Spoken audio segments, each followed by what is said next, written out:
السلام علیکم دوستو، ہم آپ کے لیے ایک بہت ہی پیارا بیان لے کر حاضر ہوئے ہیں جس کا عنوان ہے ایک یتیم بچہ اور بچی کا واقعہ۔ دوستو بہت ہی پیارا بیان ہے جس کو بیان فرما رہے ہیں قاری حنی ملتانی صاحب۔ تو آئیے چلتے ہیں بیان کی طرف، توجہ سے سنیں۔ 26ویں سپارے کی پہلی سورت کی چند آیات ہیں۔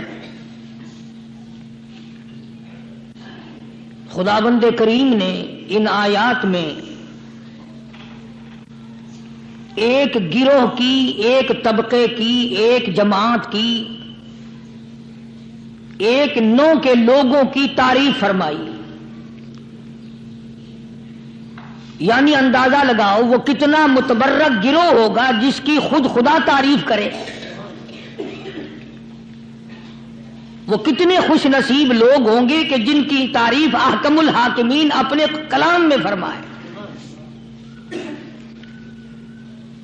کتنے مقدروں والے وہ جوان ہوں گے، کتنے اللہ کے قریب ہوں گے، کیا کیا ان کی صفتیں ہوں گی، کیا ان کے عادات و اخلاق ہوں گے، کس طرح کی ان کی زندگی ہوگی جس زندگی پر اللہ تبارک و تعالی فخر فرماتے ہیں۔ حدیث میں آتا ہے، ارشاد ہے مدنی کریم صلی اللہ علیہ وسلم کا کہ بعض لوگ اللہ کی زمین پہ چلتے ہیں، بعض لوگ اللہ کی زمین پہ چلتے ہیں اور زمین اللہ سے یہ اجازت مانگتی ہے، پروردگار اگر اجازت ہو میں اس کو نگل جاؤں، میں نہیں چاہتی کہ اس کے منحوس قدم مجھ پہ پڑتے رہیں، اجازت ملے میں اس کو لقمہ بنا کر کے نگل جاؤں، اس کو زمین کی تہ میں لے آؤں۔ اور ایک اور ارشاد ہے حضور کریم صلی اللہ علیہ وسلم کا، یوں فرمایا کہ جب قوم کے اندر تین چیزیں ہو جائیں، جب کسی قوم میں تین عادتیں، تین خصلتیں، تین برائیاں پیدا ہو جائیں تو سرکار مدینہ صلی اللہ علیہ وسلم نے فرمایا وہ قوم پھر زمین کے اوپر بسنے کے لائق نہیں رہتی، اس قوم کو زمین کے اندر غرق ہو جانا چاہیے۔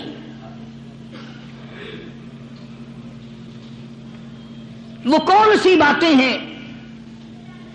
ارشاد فرمایا محمد عربی صلی اللہ علیہ وسلم نے کہ پہلی بات تو ان کی یہ ہے کہ جب قوم کے امیر لوگ، غنی لوگ، مالدار لوگ بخیل ہو جائیں،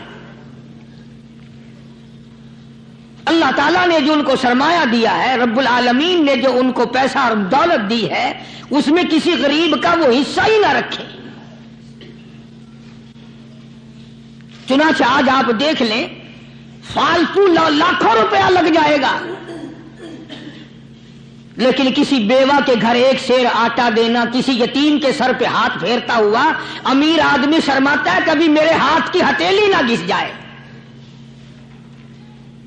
حالانکہ ارشاد فرمایا مدنی کریم صلی اللہ تعالی علیہ وسلم نے بعد وقت ایسا قبولیت کا ہوتا ہے جو آدمی یتیم کے سر پہ ہاتھ پھیر دے محبت کے ساتھ، یہ بچہ یتیم ہے، اس کا لاڈ اجڑ گیا، اس کا مان اجڑ گیا، اس کا ابا رخصت ہو گیا، اس کو گود میں بٹھا کر پوچھنے والا چلا گیا بیٹا تو کیا چیز کھاوے گا؟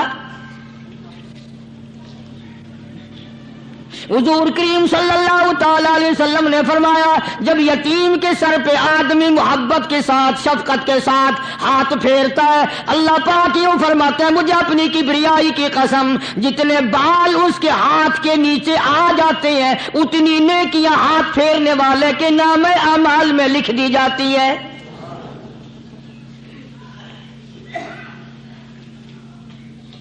مگر ہمارے یہاں دستور نہیں، غریب کو مارو اور نیچا کرو اسے۔ جناب مدنی کریم صلی اللہ تعالی علیہ وسلم تشریف لے جا رہے ہیں، راستے میں کچھ بچوں کو کھیلتے ہوئے آپ نے دیکھ لیا،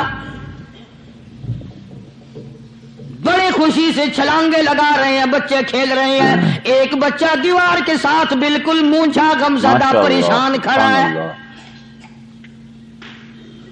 حضور کریم صلی اللہ تعالی علیہ وسلم کی نگاہ مبارک اس بچے پہ پڑ گئی. آپ نے قریب تشریف لا کر اس سے پوچھا، او بچے، سارے بچے کھیل رہے ہیں، تو کیوں نہیں کھیلتا؟ کہنے لگا میرا کھلانے والا دنیا سے چلا گیا، کیسے کھیلوں؟ ابا نہیں، اماں نہیں، ہر وقت پریشان رہتا ہوں، لوگوں کے دروازوں پہ چوکھٹوں پہ دھکے کھاتا ہوں. آپ مدنی کریم صلی اللہ تعالی علیہ وسلم نے رحمت والے ہاتھ سے اس یتیم کی انگلی پکڑی اور اپنے ساتھ پیار کرتے ہوئے تشریف لے آئے. فرمایا جناب عائشہ صدیقہ رضی اللہ تعالی عنہا سے، اللہ والی، آج اللہ پاک نے تجھے بڑی غنیمت بخشی ہے، بڑی دولت دی ہے، عید کا دن ہے، میں عید کی نماز کے لیے جا رہا تھا، بچے سارے خوشیاں منا رہے تھے، یہ بچہ دیکھا میں نے بڑا غم زدہ کھڑا تھا، بڑا پریشان کھڑا تھا. اب میں نے اس سے پوچھا آج عید کا دن ہے تو خوشی کیوں نہیں مناتا؟ بچہ نے جواب دیا میری خوشی منانے والے دونوں ہی چلے گئے.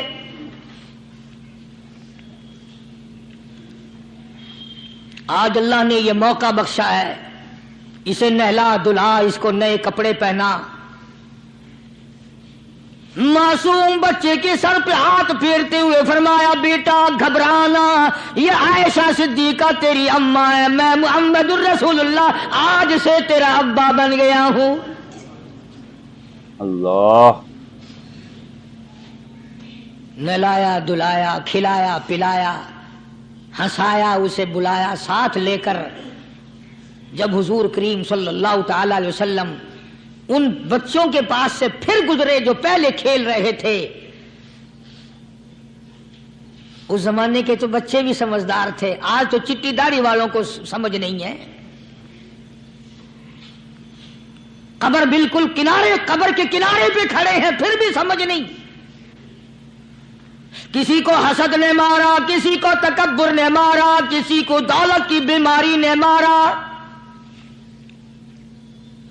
اسی کو مجذوب کہتا ہے. نفس اور شیطان خنجر در بغل. کوئی آدمی اپنے بارے میں اطمینان نہ کرے کہ میرا معاملہ ٹھیک ہو گیا، نہ جانے آخری وقت میں کیا بن جائے گی. ایک اللہ والے کا انتقال ہونے لگا، آخری وقت ہے.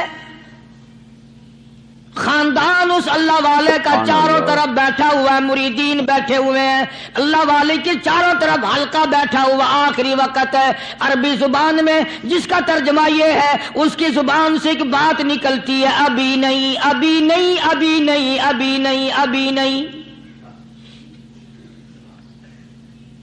مرنے کے بعد کسی نے خواب میں دیکھا تو پوچھا حضرت جی دنیا درود شریف پڑھتی ہے، مرتے وقت کلمہ پڑھتے ہیں، اللہ اللہ کرتے ہیں، یہ آپ ابھی نہیں ابھی نہیں کیا فرما رہے تھے؟ تو یوں فرمایا تمہیں کیا معلوم ہے، شیطان میرے سامنے کھڑا تھا اور کہتا تھا میں نے دنیا کو پھنسایا، دنیا کو ورغلایا، دنیا کو بہکایا، تو میرے پھندے سے پھنس گیا، تیرے علم نے، تیری نیکی نے بچا لیا. تو میں کہتا تھا ظالم ابھی تو سانس آ رہی ہے، نہ جانے کیا بنے گی، ابھی نہیں، ابھی نہیں، ابھی نہیں.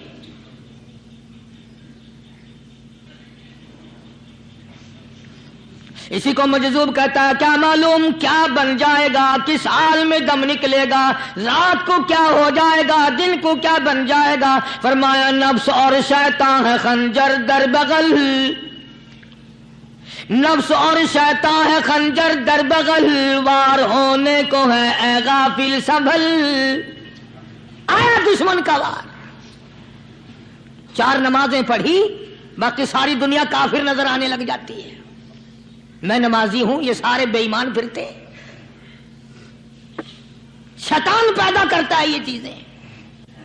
اگر اللہ نام پہ تھوڑی سی کبھی خیرات کر دی تو بہانے لوگوں کے سامنے ذکر ہو رہا ہے، اجی آج کل تو ہمارے کاروبار نہیں، ورنہ انشاءاللہ فلاں مسجد جو ہے نا یہ ہم نے بنائی تھی. بہانے بتانا. اسی لیے مجذوب کہتا ہے گھبرایا نہ کر اور اپنے آپ کو اطمینان نہ دلایا کر. کہتا نفس اور شیطان ہے خنجر در بغل، وار ہونے کو ہے اے غافل سنبھل. چلا شیطان کا خنجر، چلا شیطان کا خنجر، لگایا اس نے دو، لگایا اس نے دو۔ لوگوں کا خیال یہ ہے کہ شیطان صرف وہ، شیطان کے بہکائی میں وہ آدمی آتا ہے جو کسی کو قتل کر دے۔ لوگوں کے نزدیک صرف زنا کرنا گناہ ہے، قتل کرنا گناہ ہے، چوری کرنا گناہ ہے، ڈاکہ مارنا گناہ ہے، اور چوتھی چیز گناہ ہی کوئی نہیں۔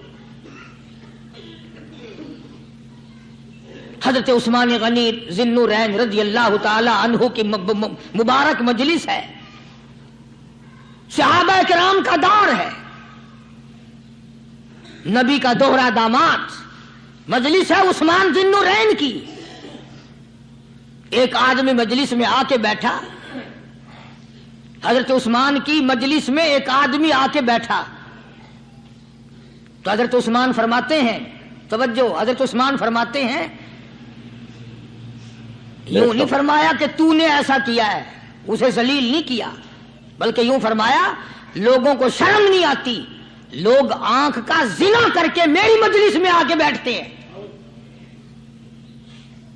لوگ آنکھ کا گناہ کر کے میری مجلس میں آ کے بیٹھتے ہیں۔ تو دور تھا نا صحابہ کرام کا، فوراً چوٹ کی کسی نے کہ نبی کے بعد وحی آنی شروع ہو گئی۔ یعنی آپ کو کیسے پتا چل گیا کہ کوئی آدمی غلط نگاہ ڈال کے آیا؟ اس کی رستے میں نظر کہیں غلط پڑی تھی آنے والے کی، آپ کو کیسے پتا چلا؟ یعنی بات کرنے والے کو بھی دیکھو اور پھر چوٹ کرنے والے کو بھی دیکھو۔ تو حضرت عثمان رضی اللہ تعالیٰ عنہ نے فرمایا، بھائی پاک مجلس میں اگر ایک تولا بھی کوئی پخانہ لے کر آ جائے تو بدبو تو آ ہی جائے گی نا۔ صحابہ کی پاک مجلس میں اگر کوئی آنکھ کا زنا بھی کر کے آیا، فرمایا مجلس کے اندر بدبو پھیل گئی۔ تو اللہ والوں کی مجلس ہے اور اللہ والوں کی رفاقت ایک بہت بڑی چیز تھی، کبھی لوگ حاصل کیا کرتے تھے، اب تو ہر آدمی پیر ہے، ہر آدمی لیڈر ہے، ہر آدمی چودھری ہے، ہر آدمی بڑا بنا ہوا ہے، چھوٹا ہم میں کوئی ہے ہی نہیں۔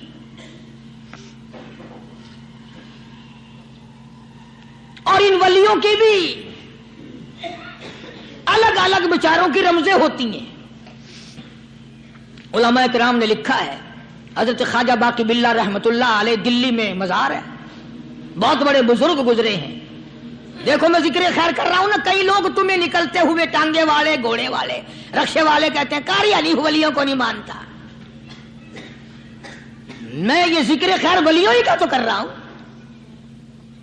بات صرف اتنی ہے، تمہیں اچھی لگے یہ بری لگے، میں ننگوں کو نہیں مانتا۔ میرے نزدیک ولی وہ ہے جس کی رگ رس سے، نس نس سے، خون کے قطرے قطرے سے، ہر ادا سے، ہر سنت سے، ہر طریقے سے محمد عربی صلی اللہ علیہ وسلم کی سنت زندہ ہوتا ہو۔ میں اس کو ولی نہیں مانتا جو کپڑوں سے ننگا پھرتا ہو۔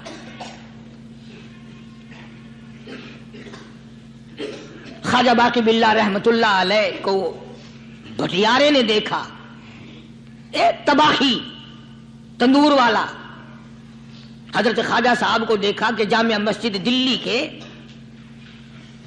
پیڑیوں پہ، سیڑھی پہ کبھی چڑھتے ہیں کبھی اترتے ہیں، کبھی چڑھتے ہیں کبھی اترتے ہیں، پریشانی کا عالم۔ تو تباہی تو ضرور تھا، بٹیارہ تو تھا، مگر تھا تو دلی کا۔ وہ سمجھ گیا کہ حضرت کو کوئی پریشانی ہے، پہنچا اور جا کے کہنے لگا، حضرت کیا بات ہے، آج رات کافی گزر گئی ہے، آرام فرماؤ، کبھی چڑھتے ہو کبھی اترتے ہو، پریشانی کیا پریشانی ہے؟ فرمایا 4 مہمان ہیں، کھانا کھلانا ہے، میرے پلے کچھ نہیں۔ اندازہ لگاؤ، ابھی ابھی ولی یہ کہہ رہا کہ میرے پلے دھیلا دمڑی کچھ نہیں، 4 مہمان ہیں، شرمندہ ہوں ان کو کھانا کھلانے کے لیے۔ تو وہ کہنے لگا، حضرت یہ کون سی فکر کی بات ہے، میں بھی لاتا ہوں۔ وہ کھانا لایا اور حضرت کے مہمانوں کو کھانا کھلایا، کھانا کھا لیا، فارغ ہو گئے۔ دیکھو ولی کی بات، ابھی تو کہتا تھا کہ روٹی نہیں ہے، اور ابھی ابھی وہی ولی کہتا ہے بٹیارے کا ہاتھ پکڑ کے، مانگ کیا مانگتا ہے، مانگ کیا مانگتا ہے۔ اب تیرے جیسا اگر وہاں ہوتا تو کہتا کہ جی کوئی گورنری شرمنری دلاؤ، اسمبلی کی ممبری دلاؤ کوئی تھوڑے علاقے کا ڈھیر سیاح ہوئے تو آخیا کہ جی میں کو بئی پر نہ دیو پہلی پرانی تھی گئی ہے ہوں میں کو کوئی نوی لاوی چا پر نہ ہو یہ شے منگنی ہے اور کیا منگیا خواجہ باقی باللہ رحمت اللہ علیہ بٹیارے کا ہاتھ پکڑے کھڑے ہیں فرمانے لگے مانگ کیا مانگتا ہے وہ تباخی بھی دلی کا تھا نا کہنے لگا حضرت بس اللہ کا دیا سب کچھ ہے بس آپ رہنے دیں فرمایا نہیں نہیں مانگ کیا مانگتا ہے اس نے کہا حضرت پھر اگر دینے پہ ہی آئے ہو نا اور اگر اتنا ہی دریائے کرم جوش میں ہے اور آپ دینے کا جذبہ لیے ہوئے ہیں پھر مجھے اپنے جیسا بنا دو اپنے جیسا بنا دو کیا مانگا ہے مجھے اپنے جیسا بنا دو فرمایا نہیں برداشت کر سکے گا کہنے لگا پھر پوچھتے کیوں ہو کیا مانگتا ہے جب دینا ہی کچھ نہیں تو پوچھتے کیوں ہو اگر دینے پہ آئے ہو اپنے جیسا بنا دو یوں لکھا ہے کہ خواجہ باقی باللہ نے اس بٹیارے کو اپنے سینے سے لگا کر کے تھوڑا سا دبایا تھا پٹاخ کر کے روح نکل گئی بٹیارے کی بلا جو تجلیات خدا بندی بتدریج آہستہ آہستہ سینے میں آئے تھے ان کا کرنٹ وہ یکدم برداشت کیسے کرتا میرا عرض کرنے کا مقصد یہی ہے کہ ہم لوگ اپنے آپ کو کب سنبھالیں گے اور وہ کون سا وقت آئے گا کہ ہم اس بات کے قائل ہوں گے اور تسلیم کریں گے کہ جو کرتا ہے خدا کرتا ہے بندہ کچھ نہیں کر سکتا تو میں نے اس لیے عرض کیا مجذوب کہتا ہے نفس اور شیطان ہے خنجر در بغل نفس اور شیطان ہے خنجر در بغل وار ہونے کو ہے اے غافل سنبھل کبھی 4 دن بیٹھ کے اللہ اللہ کر لی تسبیح پھیر لی تو دوسروں کو یہ تو دنیا کے دھندے میں پھنسے ہوئے ہیں میں بہت بڑا ولی ہوں میں بہت بڑا ابدال ہوں مجھ سے بڑا تو کوئی نیک ہے ہی نہیں یہ بہت بڑی مار ہے شیطان کی اسی کو کہتا کہ نفس اور شیطان ہے خنجر در بغل وار ہونے کو ہے اے غافل سنبھل آ نہ جائے دین و ایمان میں خلل آ نہ جائے دین و ایمان میں خلل باز آ بدعمل کچھ تو سوچ کس کی تو پیداوار ہے کس نے تجھے بنایا کس نے تجھے یہ آنکھیں دی کس نے یہ لب دیے کس نے یہ دل دیا کس نے یہ دماغ دیا کس نے یہ شعور بخشا کس نے یہ ساری چیزیں عطا فرمائی اللہ پاک کی ذات فرماتی ہے او لوگو مجھے بھی بڑا دکھ لگتا ہے مجھے بھی بڑا صدمہ ہوتا ہے میرا قہر جوش میں آ جاتا ہے جب پیاری شکل بناؤں میں پیاری صورت بنائی میں نے پیارا ماتھا سونی شکل بنائی میں نے جب میری چوکھٹ کے سوا دوسروں کے دروازے پہ جا کے تو ماتھا رکھتا ہے فرمایا میرا قہر جوش میں آتا ہے تجھے برباد کر دوں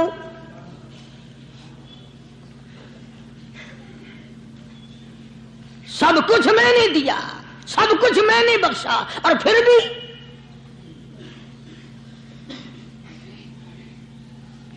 شاہ عبد القدوس گنگوہی رحمت اللہ علیہ بہت بڑے بزرگوں میں سے گزرے ہیں بہت بڑے اللہ والے تھے ایک راستے سے گزر رہے ہیں مریدین ساتھ ہیں حلقہ ساتھ ہے راستے میں ایک گندگی کا ڈھیر پڑا ہوا تھا بدبو آ رہی تھی تو شاہ عبد القدوس نے اپنے حلقے اثر کے لوگوں سے اور مریدوں سے کہا ٹھہر جاؤ حالانکہ لوگ ناک پہ کپڑا رکھ کر جلدی گزرنا چاہتے تھے بدبو سے بچنے کے لیے تیز رفتار وہاں سے گزرنا چاہتے تھے مگر شیخ کے کہنے پر کھڑے ہو گئے شکر ہے تم نہ تم جیسے وہاں مرید بھی نہیں تھے ورنہ کہتے کہ اے پھٹ گیا شیخ ہے نو تو پتہ ہی نہیں لگتا برائی دا چنگائی دا گندگی دے پہ کولساں کو کھڑائی کھڑے شاہ عبد القدوس رحمت اللہ علیہ گنگوئی رحمت اللہ علیہ نے فرمایا او لوگو یہ گندگی یہ پخانہ یہ افولت والی چیز تمہیں ایک سبق دے رہی ہے وہ بڑے حیران ہوئے کہ گندگی سبق دے رہی ہے کہ ہاں یہ بدبو کا ٹھکانا، یہ سبق دے رہا ہے کہ ہاں یہ ایک سبق تمہیں پڑھا رہا ہے. اور وہ کیا؟ شیخ فرمانے لگے یہ گندگی تم سے کہتی ہو لوگوں، کل سے پہلے میں مٹھائی کی صورت میں حلوائی کی تھال میں رکھا ہوا تھا، جو دیکھتا تھا اس کے منہ میں پانی آ جاتا تھا. حلوے کی صورت میں تھا، جلیبی کی صورت میں تھا، امرتی کی صورت میں تھا. اور اے گندگی کا ڈھیر لوگوں، تم سے یہ کہتا ہے کل میں فروٹ والے کی ٹوکری میں رکھا ہوا تھا، اناج کی شکل میں تھا، غلے کی شکل میں تھا، پھل کی شکل میں تھا، فروٹ کی شکل میں تھا، مٹھائی کی صورت میں تھا. جو مجھے دیکھتا تھا اس کو میں پیارا لگتا تھا، میری چاہت معلوم ہوتی تھی، میری ضرورت معلوم ہوتی تھی. جو دیکھتا تھا منہ میں پانی آ جاتا تھا. او انسان، ایک رات تیرے پیٹ میں جانے کا اتفاق ہوا. او انسان آ دیکھ لے میرا کیا حال بن گیا.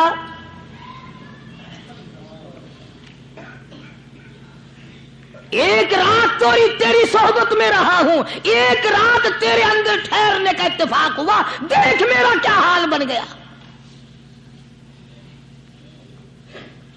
ہر شخص مجھ سے نفرت کرتا ہے، مجھ سے بدبو کی وجہ سے نفرت کرتا ہے، ناک پہ کپڑا رکھتا ہے، میرا کیا حال بن گیا. اور بندے تجھے 40 50 60 سال گزر گئے، تو نے اپنے اندر خوشبو پیدا کرنے کی کوشش نہ کی، تیرا کیا حال بنے گا.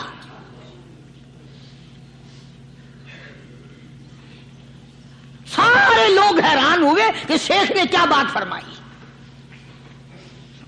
حضرت شبلی رحمت اللہ علیہ بہت بڑے بزرگان دین میں سے گزرے ہیں، اپنے ساتھیوں مریدوں کے ساتھ چل رہے ہیں، چلتے چلتے کہ جیل خانے کے آگے سے گزرے. وہاں کسی ڈاکو کی لاش لٹکی ہوئی تھی، ایسی لاش کے جس کے دونوں پیر نہیں، دونوں ہاتھ نہیں، گردن نہیں، ایسی لاش لٹکی ہوئی ہے، اس کے دونوں پیر بھی نہیں، دونوں ہاتھ بھی نہیں، سر بھی نہیں. تو حضرت شبلی رحمت اللہ علیہ نے جا کر اس لاش کو جس کے پیر ہاتھ نہ تھے، گردن نہ تھی، بوسا دیا، چوما اسے. تو سارے مرید کہنے لگے حضرت جی یہ کسی ولی کی لاش تو ہے نہیں، یہ تو سراسر نظر آتی ہے کسی بدماش کی ہے. ہاتھ بھی کٹ گئے، پیر بھی کٹ گئے، گردن کٹا بیٹھا. تو حضرت شبلی رحمت اللہ علیہ فرمانے لگے کہ میں نے اس کو بوسا اس لیے دیا کہ اس نے مجھے ایک سبق دیا ہے، اس لاش نے مجھے ایک سبق دیا. اور وہ یہ کہ وہ اسلام کا زمانہ تھا کہ اس نے ایک دفعہ چوری کی، ایک ہاتھ کٹ گیا، پھر چوری کی، دوسرا ہاتھ کٹ گیا، پھر چوری کی، ایک پیر کٹ گیا، پھر چوری کی، دوسرا پیر کٹ گیا، پھر چوری کی، گردن کٹا دی. اس نے مجھے یہ سبق دیا شبلی مجھے چوری سے پیار تھا، سارا کچھ کٹا بیٹھا مگر بعد نہ آیا. تجھے تیرے رب سے پیار ہے، قیمہ بنوا لینا مگر چھوڑنا نہیں.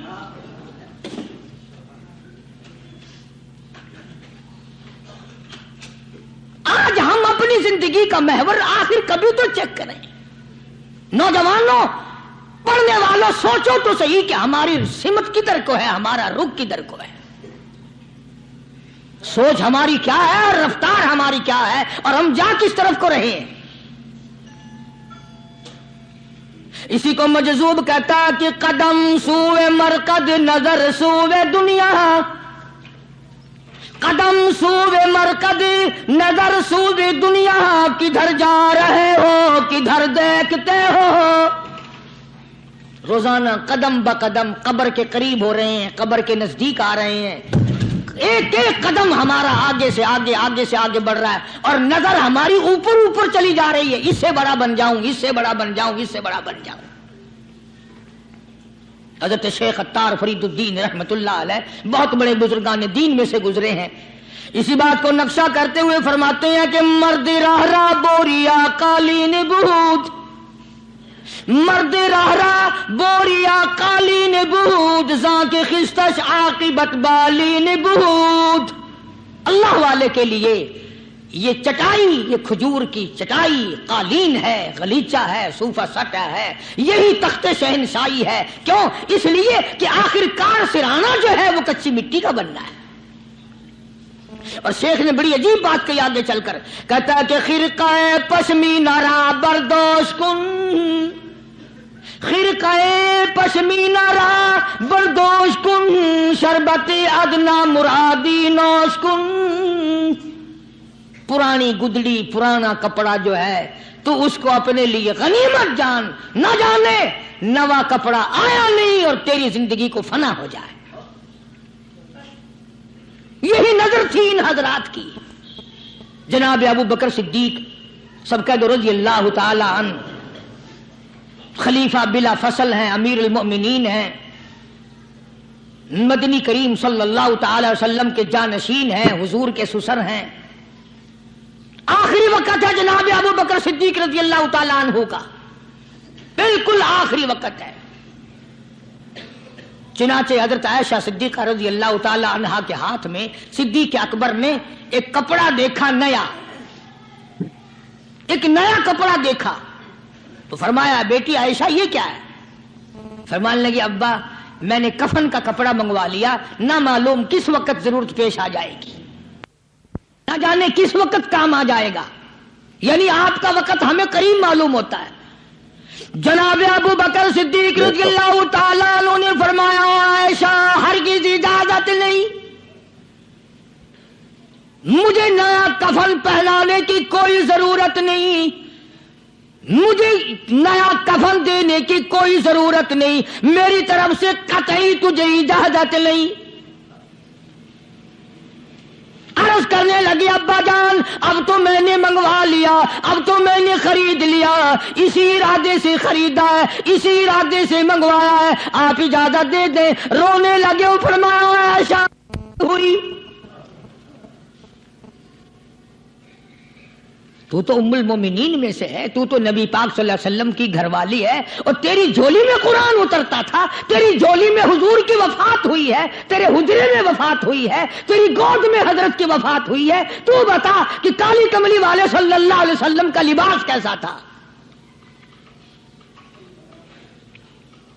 آج اس چٹخ پٹخ نے تباہی پھیر دی. اور تو بعد آؤ نہ تباہی پھیرو. ہر روز نئے سوٹ، نئے سوٹ، نئے کپڑے، نئے کپڑے، نئے کپڑے، اور اگلی جہان کی تیاری قطعی نہیں. بڑی عجیب بات کہی کسی نے، کہتا منہ دیکھ لیا آئینے میں. شیشہ دیکھتی ہیں نا عورتیں، آج کل نوجوان عورتوں سے بھی زیادہ شیشہ بار بار دیکھتے ہیں. کہتا منہ دیکھ لیا آئینے میں، منہ دیکھ لیا آئینے میں، اور داغ نہ دیکھا سینے میں. منہ دیکھ لیا آئینے میں اور داغ نہ دیکھا سینے میں، کیا خوب لگا دل جینے میں، کیا خوب لگا دل جینے میں. مرنے کو مسلمان بھول گئے. اور لوگوں کبھی تو سوچ لیا کر، آج چہرے کی صفائی ہے، کپڑے کی صفائی ہے، بدن کی صفائی ہے، بالوں کی صفائی ہے، مگر دل پلیتی سے بھرا پڑا ہے. اس میں صفائی کب آئے گی؟ وہ کون سا وقت ہوگا کہ تیرا دل شرک سے پاک ہوگا، بدعت سے پاک ہوگا، محمد عربی صلی اللہ علیہ وسلم کی بغاوت سے تیرا دل پاک ہوگا، اور تجھے شرم نہ آئے گی یہ منہ لے کر آقا کے دربار میں تو شفاعت کے لیے جائے گا.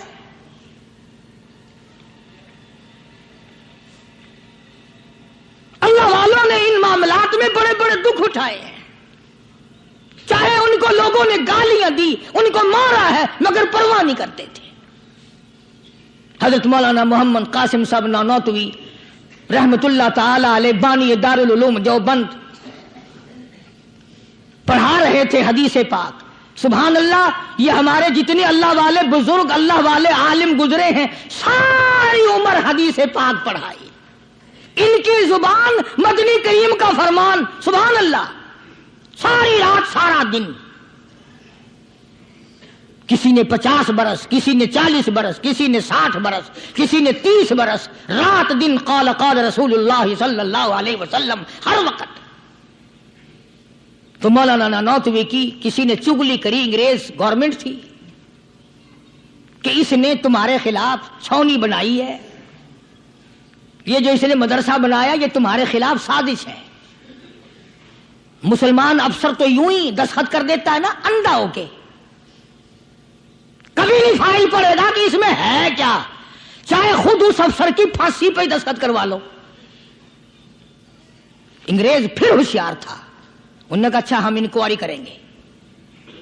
حضرت مولانا حدیث پاک پڑھا رہے تھے, طالب علم پڑھ رہے تھے, انگریز افسر آیا اور 3-4 گھنٹے مولانا قاسم نانوتوی رحمت اللہ علیہ کے سامنے بیٹھا رہا اور بار بار چہرے کو دیکھتا رہا. جا کے رپورٹ دی کافر انگریز نے, کہنے لگا میں وہ چہرہ دیکھ کر آیا ہوں جو جھوٹ بولنے والا چہرہ نہیں, میں وہ چہرہ دیکھ کر آیا ہوں جو جھوٹ بولنے والا چہرہ اور منہ نہیں. دشمن اعتراف کرتا ہے, دشمن اقرار کرتا تھا.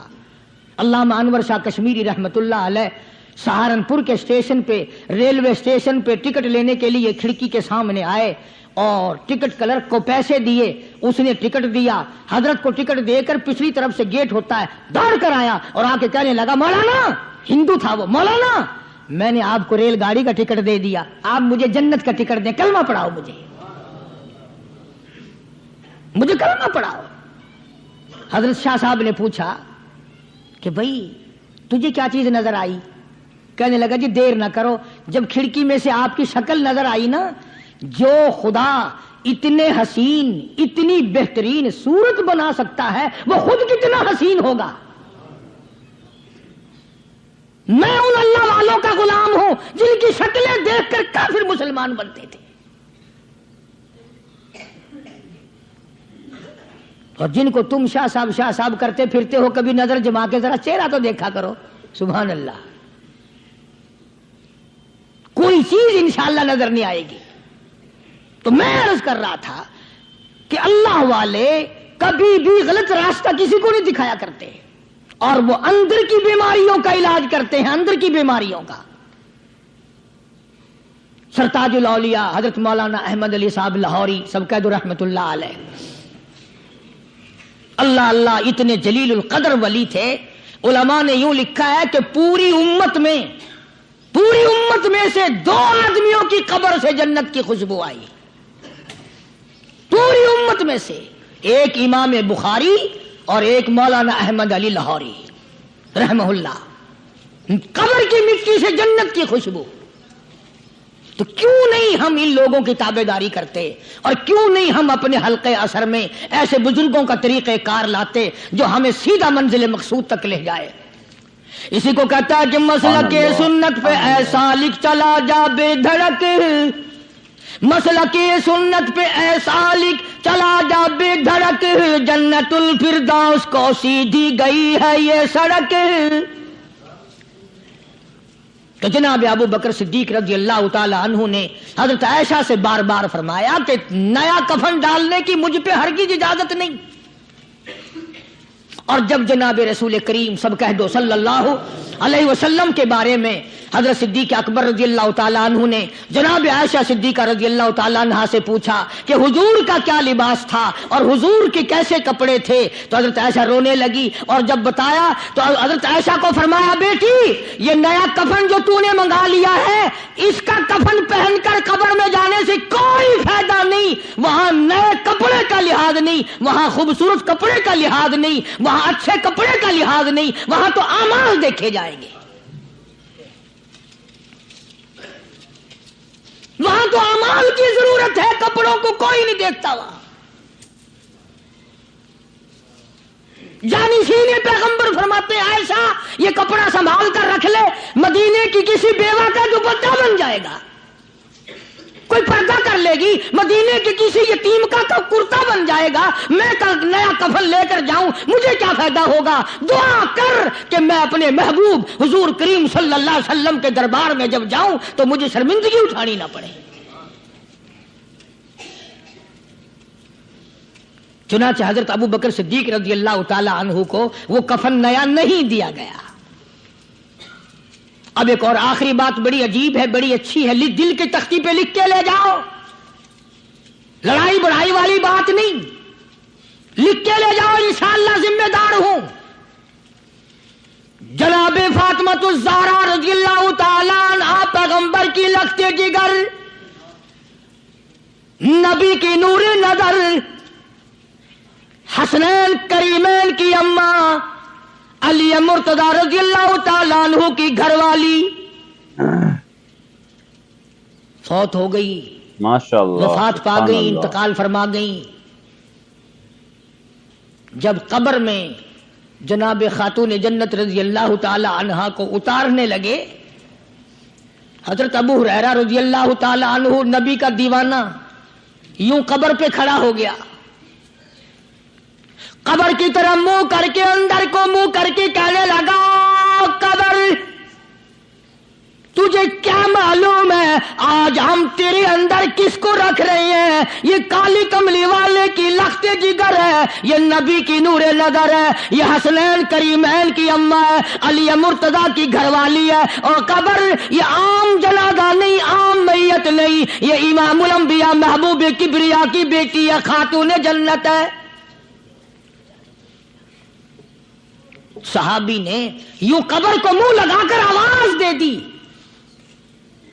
مسند کی روایت میں ہے کہ قبر میں سے واپسی جواب آیا، قبر کے اندر سے جواب آیا، اور دیوانے اور پروانے، یہ قبر ہے تخت شہنشاہی نہیں، یہ قبر ہے ایوان صدر نہیں، یہ قبر ہے بڑی دنیا کا کوئی ٹھکانہ اور مقام نہیں، یہ وہ جگہ ہے جہاں یہ بتانے کی کوئی ضرورت نہیں بیٹی کس کی ہے، اماں کس کی ہے، گھر والی کس کی ہے، یہاں تو جھولی دیکھی جائے گی، اگر اعمال اچھے ہیں کوئی بھی ہو جنت ملے گی، اور اگر اعمال اچھے نہیں پھر چاہے نوح علیہ السلام کی بیوی کیوں نہ ہو، لوط علیہ السلام کی بیوی کیوں نہ ہو، کالی کملی والے کا سگا چچا کیوں نہ ہو، ابراہیم علیہ السلام کا ابا کیوں نہ ہو، آبادائی برباد کر کے رکھ دیے جائیں گے۔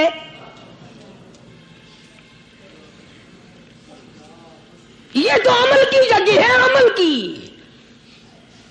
یہاں نہ اس بات کا لحاظ ہے کہ کپڑے کیسے ہیں، نہ اس بات کا لحاظ ہے کہ لباس کیسا ہے، نہ اس بات کا لحاظ ہے کہ یہ جھونپڑی سے جنازہ اٹھا ہے یا بنگلے سے، نہ اس بات کا لحاظ ہے کہ یہ جنازہ کوٹھی سے نکلا یا جھونپڑی سے نکلا ہے۔ یہاں تو ایمان دیکھا جائے گا، یہاں تو اعمال کی جھولی دیکھی جائے گی، ورنہ اور کوئی صورت یہاں پہ نہیں ہے۔ تبھی تو شیخ عطار فرید الدین رحمت اللہ علیہ نے بار بار بڑی پتے کی باتیں لکھی ہیں پند نامے میں، فرماتے ہیں کہ خاطر کسر مرن جا اے پسر، خاطر کسر مرن جا اے پسر، ورنہ خردی زخم بھر جانو جگر۔ کسی کے دل پہ ناجائز تیر نہ چلایا کر، کسی کو نہ ستایا کر کہ کل تیرے دل کو اچانک تیروں سے گھائل نہ کر دیا جائے۔ تو اپنے آپ کو بچا، اپنی سنبھال۔ اسی کو کہتا کہ روزباں از غیبت مردم ببن، روزباں از غیبت مردم ببن، تا نبینی دست و پائے خود ببن۔ جا لوگوں کے گلے سے چگلی سے اپنی زبان کو بند کر، تاکہ قیامت کے دن تیرے ہاتھ پاؤں بندھے ہوئے نہ آئیں۔ اب یہ ولی نے تو بات کہہ دی، مگر آپ کیسے سمجھیں؟ حدیث پاک میں آتا ہے، حضرت شاہ عبد العزیز صاحب دہلوی رحمۃ اللہ علیہ نے لکھا ہے کہ قیامت کے دن اللہ کی عدالت میں لوگوں کو الگ الگ صورتوں میں پیش کیا جائے گا۔ ایک قوم آئے گی، ایک جماعت آئے گی، لوگ آئیں گے، ان کے دونوں ہاتھ پاؤں بندھے ہوئے آئیں گے، جیسے مشک نہیں باندھ دیتے قاتلوں کی، پیر بھی بندھے ہوئے، ہاتھ بھی بندھے ہوئے۔ حضور کریم صلی اللہ علیہ وسلم سے صحابہ کرام نے پوچھا کالی کمری والے وہ کون لوگ ہوں گے؟ جواب ملا کہ یہ چغلی کرنے والے لوگ ہوں گے، اور ہم اس کو گناہ نہیں مانتے، ہمارے دماغ میں یہ گناہ نہیں ہے۔ اللہ والوں کے نزدیک یہ بہت بڑی چیزیں ہیں، اور یہ وہی لوگ ان چیزوں کی اصلاح کرتے ہیں، دوسرا کون کر سکتا ہے؟ اسی لیے قرآن کریم نے فرمایا ان الذین قالوا ربنا اللہ، ان الذین قالوا بے شک وہ لوگ جنہوں نے اپنی زبان سے یوں اقرار کر لیا قالوا ربنا اللہ، بے شک جو لوگ اقرار کرتے ہیں زبان سے کہتے ہیں ربنا اللہ، رب ہمارا اللہ ہے، رزق دینے والا وہی، اولاد دینے والا وہی، نفع منافع دینے والا وہی، خسارہ دینے والا وہی، فقیر کو تخت شہنشاہی پہ بٹھا دینے والا وہی، اور بادشاہ کو اٹھا کر تخت سے نیچے پھینک دینے والا وہی، اور کوئی ہی نہیں۔ ثم استقاموا، پھر کچھ بھی بن جائے اس پر جمع رہے۔ اللہ اللہ اللہ، امام احمد بن حنبل رحمت اللہ علیہ، اتنا بڑا زبردست امام، متقی، پرہیزگار، اللہ والا، پوری دنیا ڈر کی ماری ایک طرف، اور ایک اکیلا امام احمد بن حنبل ایک طرف، ایک آدمی بھی ساتھ نہیں، اور ایک دو دن کی بات نہیں، 2 برس تک کوڑے لگے روزانہ، ایک آدھ دفعہ نہیں، روزانہ اکثر کوڑے لگتے تھے۔ ایک دن خلق قرآن پر بات تھی، آپ لوگ یہ مسئلہ سمجھ نہیں سکتے، چھیڑنا ہی نہیں چاہیے۔ امام کہتے تھے کہ اللہ خالق ہے، اس کا کلام بھی نرالا ہے، یہ مخلوق نہیں ہے۔ چنانچہ احمد بن حنبل رحمت اللہ علیہ کو پکڑ کے لائے، پیروں میں رسے، ہاتھوں میں رسے بندھے ہوئے ہیں، جلاد، 9 جلاد پوری قوت سے ایک ایک وقت میں درے مارا کرتے تھے، 9 جلاد۔ پہلا کوڑا جو لگا، فرمایا بسم اللہ،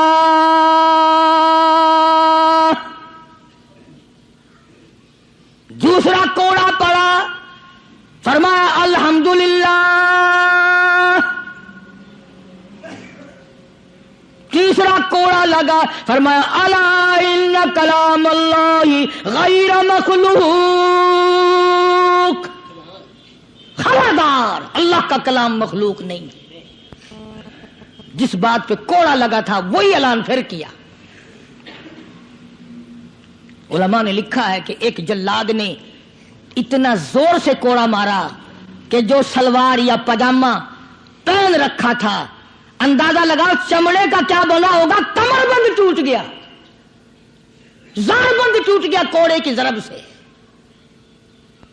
اگر آپ کی توجہ ہے اور ان حضرات کو کچھ سمجھ سکتے ہو، علماء نے لکھا ہے کہ جب کمر بند ٹوٹا، زار بند ٹوٹا، احمد بن حنبل کے ہاتھ پیر بندھے ہوئے ہیں، یوں آسمان کی طرف نگاہ اٹھائی، الہی تیرے قرآن کی وجہ سے مار کھاؤں، تیری عزت کا واسطہ، تیرے قرآن کی آبرو ہے، یا اللہ ان لوگوں کے سامنے ننگا نہ کر۔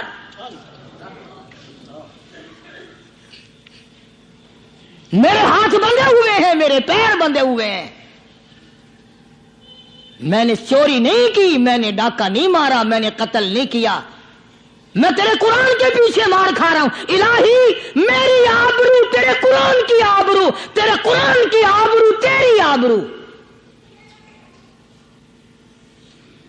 علماء نے لکھا ہے کہ وہیں ایک ہاتھ نمودار ہوا، ایک ہاتھ پیدا ہوا، اور سکینٹ کے اندر دونوں سیرے زارمن کمر بند کے پکڑ کر گرا لگا دی۔